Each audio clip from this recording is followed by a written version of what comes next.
ಸಮಗ್ರ ಕೃಷಿಯಲ್ಲಿ ನಾನು ಮಾಡ್ತಕ್ಕಂತಹ ರೀತಿ ಏನಂತಂದ್ರೆ ಒಂದು ಮಳೆಯಾದಂತ ಕೃಷಿಯ ಜೊತೆಗೆ ಹಸು ಸಾಕಣೆ, ಕುರಿ ಸಾಕಣೆ, ಕೋಳಿ ಸಾಕಣೆ ಈ ತರದನ್ನೆಲ್ಲ ಮಾಡ್ಕೊಂಡು. ಯಾಕೆ ಇದನ್ನೆಲ್ಲ ಮಾಡ್ಕೊಂಡು ಅಂತಂದ್ರೆ ಕೋಳಿಯನ್ನ ಸಾಕಣೆ ಮಾಡಿ ಮೊಟ್ಟೆಯಿಂದ ಲಾಭ, ಬೇಗ ಬೇಗ ಲಾಭ. ಮೊಟ್ಟೆ ಏನು ಒಂದು ಕೋಳಿಯ ಹುಂಜಗಳನ್ನ ಅಥವಾ ಕೋಳಿಯನ್ನ ಮಾರಿದಾಗ ತಿಂಗಳಿಗೋ 2 ತಿಂಗಳಿಗೆ ಲಾಭ ಬರುತ್ತೆ. ಫ್ಯಾಟನಿಂಗ್ ಅಂತ ಹೇಳ್ತೀವಿ. ಏನು ಕುರಿ ಸಾಕಣೆಯಲ್ಲಿ 3 ತಿಂಗಳಿಂದ 4 ತಿಂಗಳಿಗೆ ಒಂದ್ಸಾರಿ ಹಣ ಬರುತ್ತೆ. ಹಸುಗಳ ಹಾಲು ಹಾಕಿದಾಗ 15ದಿಂದ 20 ದಿನಕ್ಕೆ ಒಂದೊಂದ್ಸಾರಿ ಹಾಲು ಬರುತ್ತೆ, ದುಡ್ಡು ಬರುತ್ತೆ. ಒಂದು ಮಾಂಸದಿಂದ ದುಡ್ಡಾದ್ರೆ ಇನ್ನೊಂದು ಹಾಲಿನ ದುಡ್ಡು. ಈ 15 ದಿನ, 3 ತಿಂಗಳು, 1 ತಿಂಗಳಿಗೆ ಹಣದ ಹರಿವು ಎಷ್ಟೇ ಇರ್ಬೋದು, 1 ರೂಪಾಯಿ ಇರ್ಬೋದು, 1000 ಇರ್ಬೋದು, ಲಕ್ಷ ಇರ್ಬೋದು. ನಿರಂತರವಾದಂತ ಒಂದು ಹಣದ ಅರಿವು ರೈತನಿಗೆ ಇರಬೇಕು. ಓದ್ತಾ ಕೃಷಿಯನ್ನ ಮಾಡ್ತಿದ್ದೆ, MSc ಮಾಡಿದೆ. MSc ನಂತರ ಕೃಷಿ ಜೊತೆಗೆ ಒಂದು ಸರ್ಕಾರಿ ಜೂನಿಯರ್ ಕಾಲೇಜಲ್ಲಿ ಕೆಲಸ ಮಾಡ್ತಿದ್ದೆ. 13 ವರ್ಷಗಳ ಕಾಲ ನಿರಂತರವಾಗಿ ಅಲ್ಲಿ ಕೆಲಸ ಮಾಡಿ ನಂತರ ಅಗ್ರಿಕಲ್ಚರ್ ಕಡೆಗೆ, ಅಂದರೆ ಕೃಷಿ ಕಡೆಗೆ, ಸಂಪೂರ್ಣ ಕೃಷಿಯನ್ನು ನಾನು ಎಂಜಾಯ್ ಮಾಡಬೇಕು ಅಂತ ಕೃಷಿ ಕಡೆಗೆ ಬಂದೆ. ಕೃಷಿ ನನ್ನ ವೈವಿಧ್ಯತೆ ಕೃಷಿಯಲ್ಲಿ ಏನು ಅಂತಂದರೆ, ಕೃಷಿ ಒಂದು ಅದ್ಭುತವಾದಂತಹ ಲೋಕ. 1000 ವರ್ಷಗಳ ಇತಿಹಾಸ ಇರತಕ್ಕಂಥ ನಮ್ಮ ಭಾರತದಲ್ಲಿ ಋಷಿ ಮುನಿಗಳ ಕಾಲದಿಂದಲೂ ಕೃಷಿ ಮಾಡ್ತಿದ್ರು. ಆ ಕೃಷಿಯನ್ನು ವೈಜ್ಞಾನಿಕವಾಗಿ ಋಷಿ ಮುನಿಗಳ ಕಾಲದಲ್ಲಿ ಮಾಡ್ತಿದ್ದಂತಹ ರೀತಿಯಲ್ಲಿ ಹೆಂಗೆ ಮಾಡ್ಬೋದು ಅಂತ ಮನಗಳ್ಳಕ್ಕೆ, ಅಂತ ಕಂಡು ಹಿಡಿಲಿಕ್ಕೆ ನಾನು ಬಂದವನು. ನನ್ನ ಕೃಷಿ ತುಂಬ ದೂರದ ಯೋಚನೆ ಇರತಕ್ಕಂತಹ ಲಾಂಗ್ ಟರ್ಮ್ ಯೋಜನೆಗಳಿರ್ತಕ್ಕಂಥ ಒಂದು ಕೃಷಿಯಾಗಿರುತ್ತೆ. ಇಲ್ಲಿ 70 ಎಕರೆ ಪ್ರದೇಶದಲ್ಲಿ ನಾನು ಕೃಷಿಯನ್ನು ಮಾಡ್ತಿದ್ದೀನಿ. 70 ಎಕರೆಯಲ್ಲಿ ಎಲ್ಲೂ ಬೋರು ಬಾವಿಗಳನ್ನು, ನೀರಾವರಿಗೆ ಯಾವುದೇ ಒಂದು ಅವಕಾಶ ಇಲ್ಲ. ಮಳೆ ಬಿದ್ದಂಥ ನೀರನ್ನು ಹಿಡಿದಿಟ್ಕೊಂಡು ಕೃಷಿ ಹೊಂಡಗಳನ್ನು ಮಾಡಿಕೊಂಡು ಆ ನೀರನ್ನು ವೈಜ್ಞಾನಿಕವಾಗಿ ಬಳಸಿ ಕೃಷಿ, ಮಳೆ ಆಧಾರಿತ ಕೃಷಿಯನ್ನು ಮಾಡ್ತಿದ್ದೀನಿ. ಮೇಜರ್ ಇಲ್ಲಿ ನನ್ನದೇ ಯಾವ ಕ್ರಾಪ್ಸ್ ಇರುತ್ತೆ ಅಂತಂದರೆ, ಜಾಸ್ತಿ ಮಾವು ಇರುತ್ತೆ, ಹುಣಸೆ ಇರುತ್ತೆ, ನೇರಳೆ ಇರುತ್ತೆ, ಅದರ ಜೊತೆಗೆ ಸಪೋಟ ಇರುತ್ತೆ. ಸಪೋಟ ಜೊತೆಗೆ ಹೆಬ್ಬೇವಿನ ಮರಗಳು, ಶ್ರೀಗಂಧ ಮರಗಳು, ಮಹಾಗಣಿ ಮರಗಳನ್ನು ನಾಟಿ ಮಾಡ್ಕೊಂಡಿದ್ದೀನಿ. ಇಲ್ಲಿ ಯೋಜನೆ ಏನು ಅಂತಂದರೆ, ಒಬ್ಬ ಕೃಷಿಕ ಸಮಗ್ರ ಕೃಷಿಯನ್ನು ಮಾಡಿದಾಗ ಒಂದಲ್ಲ ಒಂದು ಕೈ ಹಿಡಿಯುತ್ತೆ, ನಿಜವಾಗ್ಲೂ ಅವನ ಕಷ್ಟ ಬರಲ್ಲ ಅಂತಕ್ಕಂಥದ್ದು ಅರ್ಥಪೂರ್ಣವಾಗಿರುತ್ತೆ. ಇಲ್ಲಿ ವಾರ್ಷಿಕ ಆದಾಯ ಬರ್ತಕ್ಕಂಥದ್ದು ಮೊದಲಿಗೆ ಹೇಳಬೇಕು ಅಂತಂದರೆ, ಕೃಷಿಯ ಈ ಏನೊಂದು ಸಮಗ್ರ ಕೃಷಿಯಲ್ಲಿ ಅನೇಕ ಅವಿಭಾಜ್ಯ ಅಂಗಗಳಿರ್ತವೆ. ಯಾವುವು ಅಂತಂದರೆ, ಒಬ್ಬ ರೈತ ಮನೆಯಿಂದ ಮಾರಾಟ ಮಾಡ್ತಕ್ಕಂತಹ ವ್ಯವಸ್ಥೆಯನ್ನು ಮಾಡ್ಕೊಂಡಿರಬೇಕು. ಅಂದರೆ ಸಮಗ್ರ ಕೃಷಿ ಅಂತಂದರೆ, ಒಂದು ಕಡೆ ತೋಟಗಾರಿಕೆ ಆದರೆ, ಇನ್ನೊಂದು ಕಡೆ ಅಗ್ರಿಕಲ್ಚರ್ ಆದರೆ, ಇನ್ನೊಂದು ಕಡೆ ಅನಿಮಲ್ ಹಸ್ಬೆಂಡ್ರಿ, ಕುಕ್ಕುಟ, ಮೇಕೆ, ಕುರಿ ಎಲ್ಲ ಸಾಕಣೆ ಮಾಡಿ ಏನು ಸಂಸಾರ ನಿಭಾಯಿಸ್ತಕ್ಕಂಥ ಒಂದು ಅನಿವಾರ್ಯತೆ ಇರುತ್ತೆ. ಸಮಗ್ರ ಕೃಷಿಯಲ್ಲಿ ನಾನು ಮಾಡ್ತಕ್ಕಂತಹ ರೀತಿ ಏನಂತಂದರೆ, ಒಂದು ಮಳೆಯಾಧಾರಿತ ಕೃಷಿಯ ಜೊತೆಗೆ ಹಸು ಸಾಕಣೆ, ಕುರಿ ಸಾಕಣೆ, ಕೋಳಿ ಸಾಕಣೆ ಈ ಥರದ್ದನ್ನೆಲ್ಲ ಮಾಡ್ಕೊಂಡು. ಯಾಕೆ ಇದನ್ನೆಲ್ಲ ಮಾಡ್ಕೊಂಡು ಅಂತಂದರೆ, ಕೋಳಿಯನ್ನು ಸಾಕಣೆ ಮಾಡಿ ಮೊಟ್ಟೆಯಿಂದ ಲಾಭ, ಬೇಗ ಬೇಗ ಲಾಭ. ಮೊಟ್ಟೆ ಏನು ಒಂದು ಕೋಳಿಯ ಹುಂಜಗಳನ್ನು ಅಥವಾ ಕೋಳಿಯನ್ನು ಮಾರಿದಾಗ ತಿಂಗಳಿಗೋ 2 ತಿಂಗಳಿಗೆ ಲಾಭ ಬರುತ್ತೆ. ಫ್ಯಾಟನಿಂಗ್ ಅಂತ ಹೇಳ್ತೀವಿ. ಏನು ಕುರಿ ಸಾಕಣೆಯಲ್ಲಿ 3 ತಿಂಗಳಿಂದ 4 ತಿಂಗಳಿಗೆ ಒಂದ್ಸಾರಿ ಹಣ ಬರುತ್ತೆ.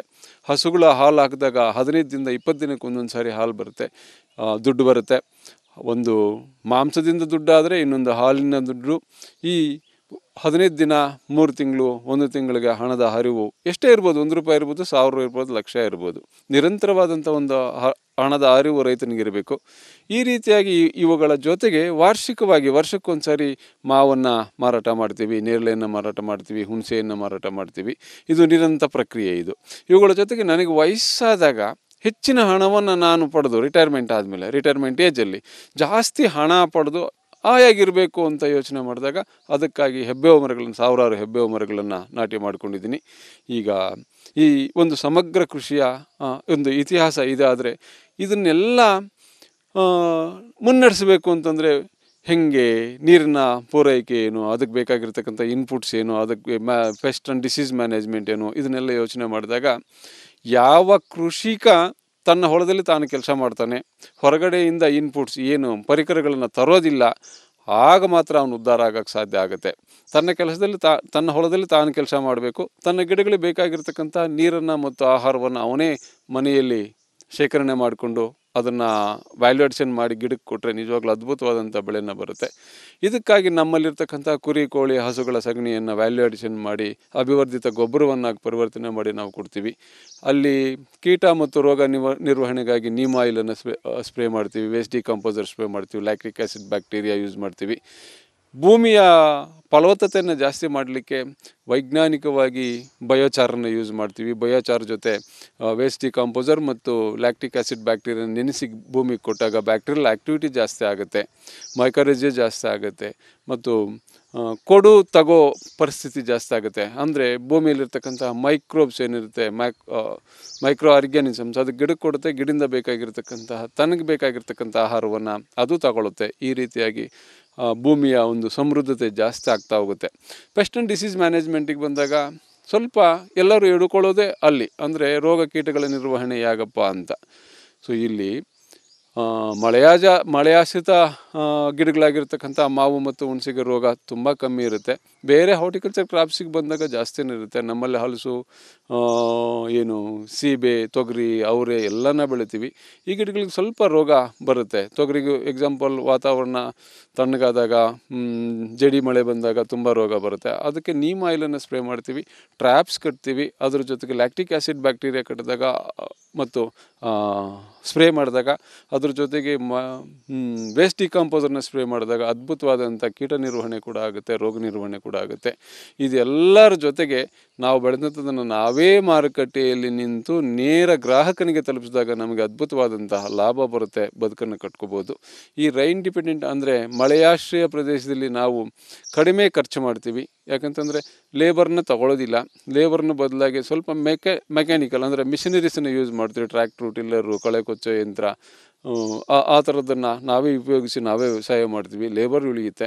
ಅದಕ್ಕೆ ಬೇಕಾಗಿರ್ತಕ್ಕಂತಹ ಭೂಮಿಗೆ ಬೇಕಾಗಿರ್ತಕ್ಕಂತಹ ಏನು ಇನ್ಪುಟ್ಸ್ ಇರುತ್ತೆ, ಗೊಬ್ಬರಗಳು, ಅದನ್ನು ನಾವೇ ನಮ್ಮಲ್ಲೇ ಅಭಿವರ್ಧನೆ ಮಾಡಿ ಗಿಡಕ್ಕೆ ಹಾಕ್ತೀವಿ. ಅದ್ರ ಜೊತೆಗೆ ಸ್ಪ್ರೇಸ್ ಏನು ಬರುತ್ತೆ, ಪೆಸ್ಟಿಸೈಡ್ ಆ್ಯಂಡ್ ಡಿಸೀಸ್ ಮ್ಯಾನೇಜ್ಮೆಂಟ್ ಅಂತ ಹೇಳ್ತೀವಿ, ಪೆಸ್ಟ್ ಆ್ಯಂಡ್ ಡಿಸೀಸ್ ಮ್ಯಾನೇಜ್ಮೆಂಟ್ ಅಂತ ಹೇಳ್ತೀವಿ. ಅದಕ್ಕೆ ನಮ್ಮ ಮನೆಯಲ್ಲೇ ಕಷಾಯಗಳು ಮತ್ತು ಬೇಕಾಗಿರ್ತಕ್ಕಂಥ ಕೀಟನಾಶಕಗಳು, ರೋಗನಾಶಕಗಳನ್ನು ತಯಾರು ಮಾಡಿಕೊಂಡು ಸ್ಪ್ರೇ ಮಾಡ್ತೀವಿ. ಈ ಥರ ನಿರಂತರವಾಗಿ ನಡ್ತಾ ಇರತಕ್ಕಂತಹ ಕೃಷಿಯಲ್ಲಿ ಅಧಿಕ ಲಾಭ ಕೂಡ ಇರುತ್ತೆ. ಕಡಿಮೆ ಖರ್ಚು ಮಾಡಿ ತಾನೇ ದುಡಿದು ತಾನೇ ಮಾರಾಟ ಮಾಡಿದಾಗ ನಿಜವಾಗ್ಲೂ ಅದ್ಭುತವಂತ ಬದುಕು ರೈತನಿಗಿರುತ್ತೆ. ರೈತರೆಲ್ಲ ಎಡುವುದು ಎಲ್ಲಿ ಅಂತಂದರೆ, ಏಕ ಬೆಳೆ ಪದ್ಧತಿ, ಒಂದೇ ಬೆಳೆಯನ್ನು ನೆಚ್ಚಿಕೊಂಡು ಜಾಸ್ತಿ ಬರುತ್ತೆ ಅಂತ ಅದರಲ್ಲಿ ಸೋಲ್ತಾರೆ. ಅದನ್ನು ಬಿಟ್ಟು ಸಮಗ್ರ ಕೃಷಿಯನ್ನು ಮಾಡಿದಾಗ ಬಂದಂಥ ಉತ್ಪಾದನೆಯನ್ನು ತಾನೇ ನಿಂತು ಮಾರಾಟ ಮಾಡಿದಾಗ ಅದ್ಭುತವಾದಂಥ ಬದುಕು ಕಟ್ಕೋಬೋದು ಅಂತ ನಾನು ಹೇಳಲಿಕ್ಕೆ ಇಷ್ಟಪಡ್ತೀನಿ. ಎಷ್ಟಿದೆ ಸರ್ ಈಗ ವಾರ್ಷಿಕ ಆದಾಯ ನಿಮಗೆ ಅಂದರೆ ಬರುವಂಥದ್ದು? ಇಲ್ಲಿ ಮಳೆಯಾಶ್ರಯ ಪ್ರದೇಶದಲ್ಲಿ ನಮ್ಮ ವಾರ್ಷಿಕ ಆದಾಯಗಳು ಅಂದರೆ ಪರ್ ಏಕರ್ ಪ್ರತಿ ವರ್ಷಕ್ಕೂ ಏರ್ಪೇರ್ ಆಗ್ತಾ ಇರುತ್ತೆ. ಅಂದರೆ ಜಾಸ್ತಿ ಬೆಳೆ ಬಂದಾಗ ಜಾಸ್ತಿ ಬರುತ್ತೆ. ಒಂದು 50,000 ರಿಂದ 60,000 ರೂಪಾಯಿ ಒಂದು ಎಕರೆಗೆ ಬರುತ್ತೆ. ಅದರಲ್ಲಿ 10,000 ರಿಂದ 12,000 ರೂಪಾಯಿ ಖರ್ಚಾಗುತ್ತೆ, ಟೀಲಿಂಗು, ಗೊಬ್ಬರ ಎಲ್ಲ. ಸೊ 30,000 ರಿಂದ 40,000 ರೂಪಾಯಿ ಒಂದು ಎಕರೆಗೆ ಉಳಿಯುತ್ತೆ. ಈ ಲಾಂಗ್ ಟರ್ಮ್ಸ್ ಬೆಳೆ ಬೆಳಿತೀರಲ್ಲ ಸರ್, ಅದರಲ್ಲಿ ಹೆಂಗೆ ಸರ್? ಲಾಂಗ್ ಟರ್ಮ್ ಬೆಳೆ ಬೆಳೆದಾಗ ಅಂದರೆ ದೀರ್ಘಕಾಲಿಕ ಬೆಳೆಗಳು, ಟಿಂಬರ್ ವ್ಯಾಲ್ಯೂ ಇರ್ತಕ್ಕಂಥ ಮರಗಳನ್ನು, ಶ್ರೀಗಂಧ ಇರ್ಬೋದು ಅಥವಾ ಹೆಬ್ಬೆ ಇರ್ಬೋದು, ಮಹಾಗಣಿ ಇರ್ಬೋದು ಬೆಳೆದಾಗ, ಮಹಾಗಣಿ ಸ್ವಲ್ಪ ನಿಧಾನಕ್ಕೆ ಬರುತ್ತೆ, 20-25 ವರ್ಷಗಳವರೆಗೆ ಕಾಯಬೇಕಾಗುತ್ತೆ. ಶ್ರೀಗಂಧ ಅದ್ರ ಬಗ್ಗೆ ಇನ್ನೂ ರಿಸರ್ಚ್ ಆಗಿಲ್ಲ, ಎಲ್ಲ ಗಿಡಗಳು ಹಾಕಿದ್ದೀವಿ ಅಷ್ಟೇ. ಬಟ್ ಈಗ ಪ್ರೆಸೆಂಟ್ ಏನಿದೆ ಅಂತಂದರೆ, ಹೆಬ್ಬೇವಿನ ಮರಗಳು ಹಾಕಿದ ಒಂದು 10 ವರ್ಷಗಳಲ್ಲಿ, ನೀರಿದ್ದರೆ 8 ವರ್ಷಕ್ಕೆ ಬರುತ್ತೆ. 10 ವರ್ಷಗಳ ಅವಧಿಯಲ್ಲಿ ಕಟಾವು ಬರುತ್ತೆ. ಅದು ಒಂದು ಅದ್ಭುತವಾದಂಥ ಗಿಡ. ಒಂದು ಕಡೆ ಸೊಪ್ಪು ಕೊಡುತ್ತೆ, ನೆರಳು ಕೊಡುತ್ತೆ, ಭೂಮಿನ ಕಾಪಾಡುತ್ತೆ. 10 ವರ್ಷಕ್ಕೆ ನಮಗೆ ಹೇಳುವಾಗ ದುಡ್ಡನ್ನು ಕೊಡುತ್ತೆ. ಸೊಪ್ಪನ್ನು ಕುರಿ ಮೇಕೆಗೆ ಹಾಕಿ ಕುರಿ ಮೇಕೆ ಮಾಯಿಸಿದರೆ ಅಧಿಕ ಹಣ ಬರುತ್ತೆ, ನೆರಳು ಕೊಡುತ್ತೆ, ಭೂಮಿ ಉಳಿಯುತ್ತೆ. ಅದರ ಜೊತೆಗೆ ಕಾಯಿ ಮತ್ತು ಎಲೆಯನ್ನು ಉದುರಿಸಿ ಭೂಮಿಯನ್ನು ಫಲವತ್ತು ಮಾಡುತ್ತೆ. ಮರವನ್ನು ಮಾರಾಟ ಮಾಡಿದಾಗ 8 ರಿಂದ 10 ವರ್ಷಗಳ ಪ್ರತಿ ಟನ್ನಿಗೆ ಕಡಿಮೆ ಅಂತಂದರೂ 5,000 ರಿಂದ 6,000 ರೂಪಾಯಿ ಹಣ ಸಿಗುತ್ತೆ. ಒಂದು ಮರ 8 ವರ್ಷಗಳಲ್ಲಿ ನಿಜವಾಗ್ಲೂ ಕರೆಕ್ಟಾಗಿ ನೋಡಿಕೊಂಡ್ರೆ ಅದನ್ನು ಮಗು ಅಂತ ಸಾಕಿದಾಗ 1 ಟನ್ನಿಗಿಂತಲೂ ಅಧಿಕ ತೂಕವನ್ನು ನಮಗೆ ಕೊಡುತ್ತೆ.